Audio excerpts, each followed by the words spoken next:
بسم اللہ الرحمن الرحیم۔ السلام علیکم ورحمۃ اللہ وبرکاتہ۔ الصلاۃ والسلام علیک یا سیدی یا رسول اللہ وعلی آلک و صحابک یا سیدی یا حبیب اللہ۔ ناظرین و سامعین، حضرت سلطان باہو رحمۃ اللہ علیہ کی کتاب گنج الاسرار کا پارٹ نمبر 2 کے ساتھ حاضر خدمت ہوں۔ آپ رحمۃ اللہ علیہ فرماتے ہیں، تاتوانی خیش را از خلق پوش، عارفانے کے میں بوند ای خود فروش۔ جہاں تک ممکن ہو اپنے آپ کو مخلوق سے پوشیدہ رکھ۔ یہ خود فروش یعنی اپنی عبادت و ریاضت اور پارسائی کے ذریعے مخلوق کو تابع کرنے والے کس طرح عارف ہو سکتے ہیں؟ اور دیگر تمام طریقوں میں سے اگر کوئی شخص اپنی تمام عمر اپنی جان کو ریاضت اور مجاہدے میں صرف کر دے، پھر بھی وہ ہرگز قادری طریقہ کے ادنا مرتبہ کو بھی نہیں پہنچ سکتا، اس لیے کہ قادری کا تو کھانا پینا بھی بمنزلہ سخت مجاہدہ کے ہے، جبکہ اس کی نیند محض خدا کی ذات کا مشاہدہ ہے، مگر اس صاحب طریقہ کی بھوک اور سحری برابر ہوتی ہے، خواب اور بیداری برابر ہوتی ہے، مستی و ہوشیاری برابر، اور خاموشی و گویائی سب برابر ہوتی ہے۔ صاحبان طریقہ قادری کا ایک اور عجب حال یہ ہے کہ مخلوق سمجھتی ہے کہ وہ ہم سے ہم کلام ہیں، جبکہ وہ دائمی طور پر خدا اور رسول خدا صلی اللہ علیہ وآلہ وسلم اور حضرت شاہ محی الدین سید عبد القادر جیلانی رحمۃ اللہ علیہ سے ہم سخن ہوتے ہیں۔ وہ روٹی تو اس جہان کی کھاتے ہیں مگر کام اس جہان کا کرتے ہیں، یعنی بظاہر وہ مخلوق میں رہتے ہیں جبکہ در حقیقت وہ خالق کے ساتھ رہتے ہیں۔ ان کی توجہ، ان کا وہم اور ان کا خیال سب خدا کی حضوری اور وصال سے تعبیر ہوتا ہے۔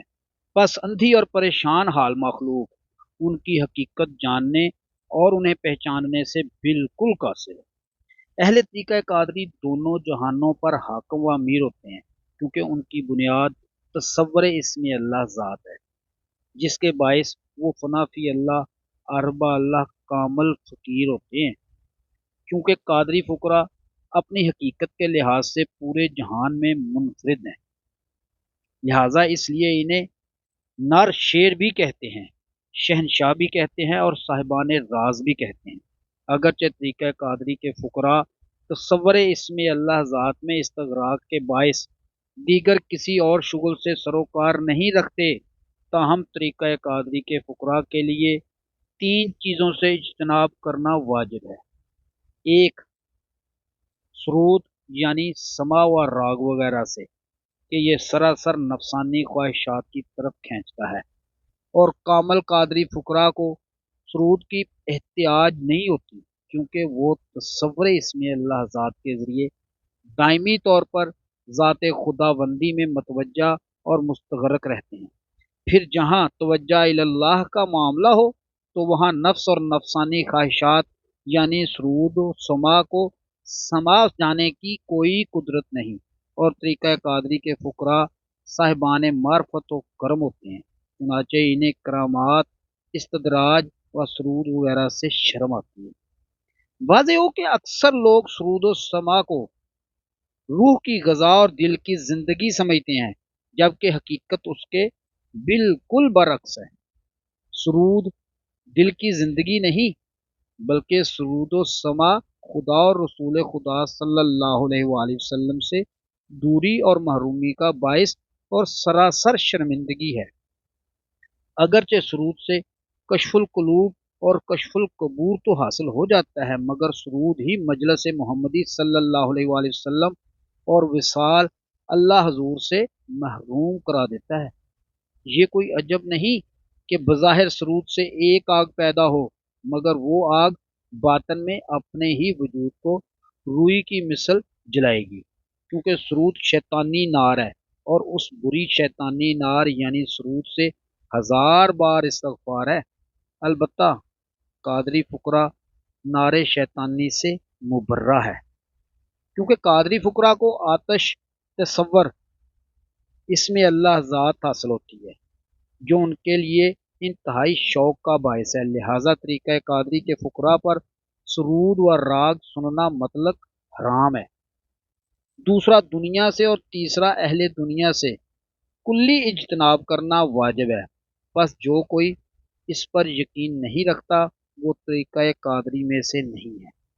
قادری طالب کے تین نشان ہیں۔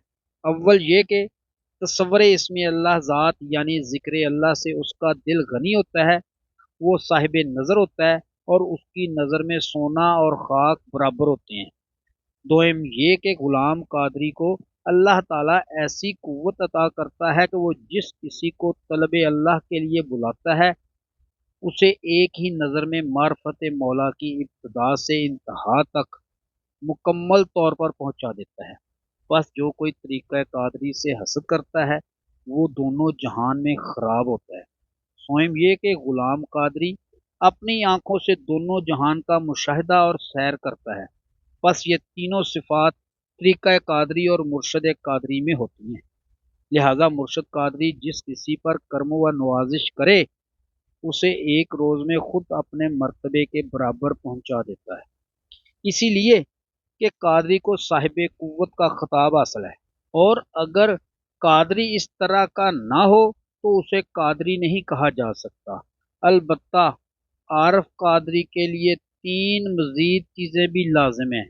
اول یہ کہ قادری آواز الہی میں بھی صاحب معرفت ہو، چنانچہ آواز کلام اللہ تلاوت اور آواز ذکر جہر کلمہ طیب لا الہ الا اللہ محمد الرسول اللہ صلی اللہ علیہ وآلہ وسلم۔ دوم یہ کہ قادری دائمی نماز الہی میں بھی صاحب معرفت ہو، اور دائمی نماز سے مراد ذکر خفیہ یعنی تصور اسم اللہ ذات ہے، جس میں وہ ہمیشہ پیوست اور غرق رہے۔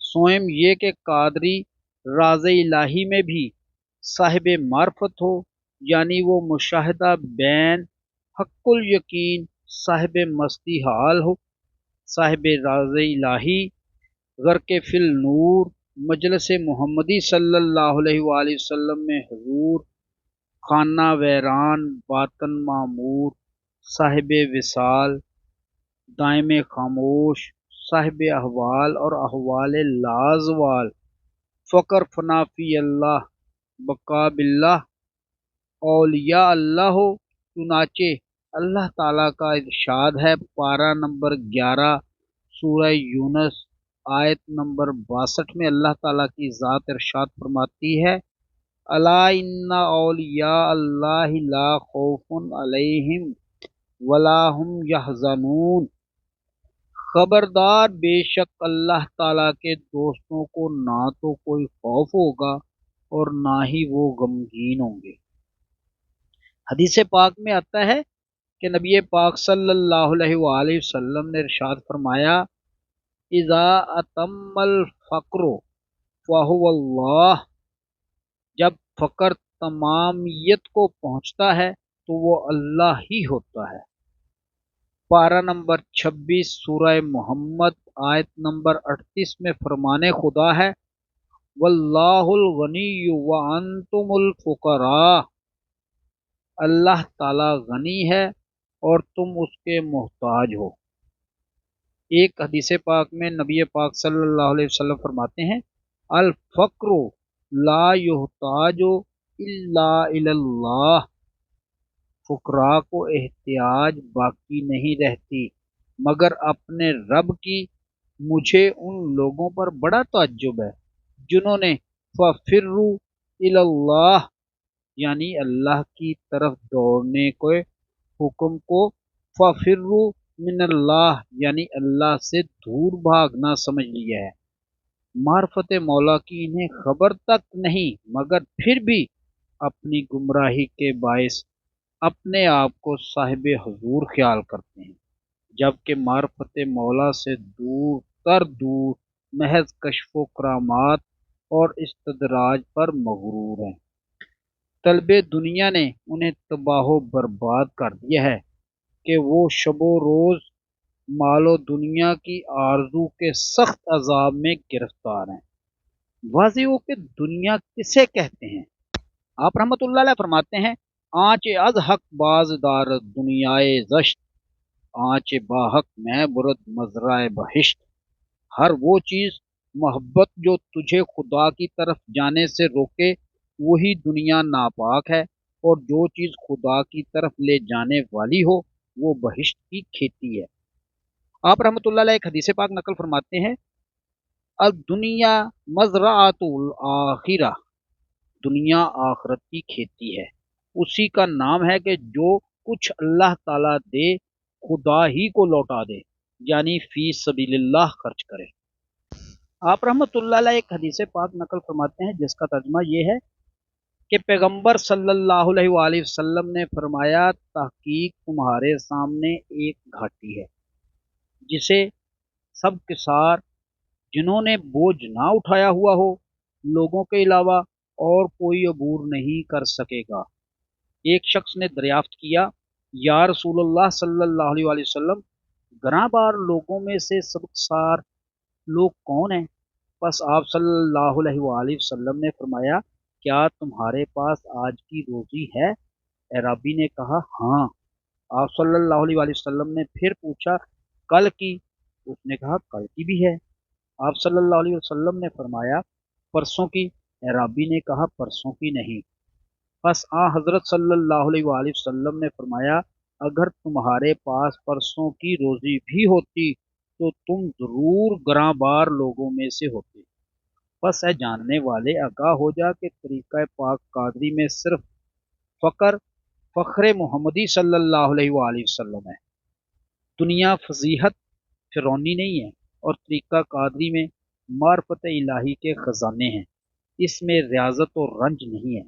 جان لے کہ سخاوت کے وقت سخی سے تین قسم کے آدمی آزردہ ہو جاتے ہیں۔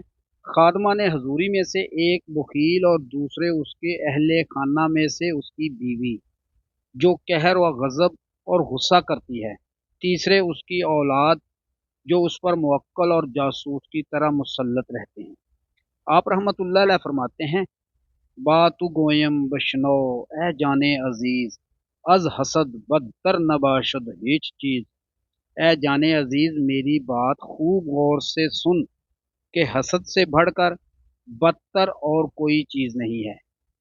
پارہ نمبر 4 سورہ آل عمران آیت نمبر 92 میں فرمان خدا ہے، لن تنالوا البر حتی تنفقوا مما تحبون، تم ہرگز نیکی حاصل نہیں کر سکتے جب تک کہ وہ چیز اللہ کی راہ میں خرچ نہ کر دو جسے تم سب سے زیادہ عزیز رکھتے ہو۔ واضح ہو کہ مرشد تین قسم کے ہوتے ہیں، اول مرشد کامل رحمت، دوئم مرشد ناقص زحمت، سوئم مرشد کاذب لعنت۔ بس ایک مرشد تو وہ ہوا جو تمامیت دنیا عطا کرے، اور تمامیت دنیا فرعون کا مرتبہ ہے، اور دوسرا مرشد وہ جو تمامیت معرفت الہی عطا کرے، اور تمامیت معرفت الہی فقر محمدی صلی اللہ علیہ وآلہ وسلم کا مرتبہ ہے، اور جو مرشد نہ مکمل دنیا عطا کرتا ہے جو معجب لعنت ہے، اور نہ مکمل معرفت الہی عطا کرتا ہے جو کہ مطلق راز رحمت ہے، تو وہ مرشد نہیں۔ اس لیے مرشد ہونا کوئی آسان کام نہیں، بلکہ انتہائی مکمل و دشوار ہے، کیونکہ مرشدی اور طالبی میں عظیم سر اسرار پروردگار ہیں۔ اس لیے کہ مرشد سے معرفت الہی اور فقل کا حاصل کرنا انبیاء و اولیاء اللہ کا طریقہ ہے، لہٰذا یہ نعمت اور عظیم بخشش کریم سوائے طالب مولا اور اولیاء اللہ اولا کے کسی کلیم لائق دنیا کے طالب کو ہرگز عطا نہیں کی جاتی۔ ناظرین و سامعین، امید ہے کہ آپ کو آج کی ویڈیو پسند آئی ہوگی۔ آئندہ ملیں گے انشاءاللہ اسی کتاب کے پارٹ نمبر 3 کے ساتھ۔ اس وقت تک اپنا خیال رکھیے گا۔ اپنے میزبان خالد قمر کو اجازت دیجیے۔ اللہ حافظ۔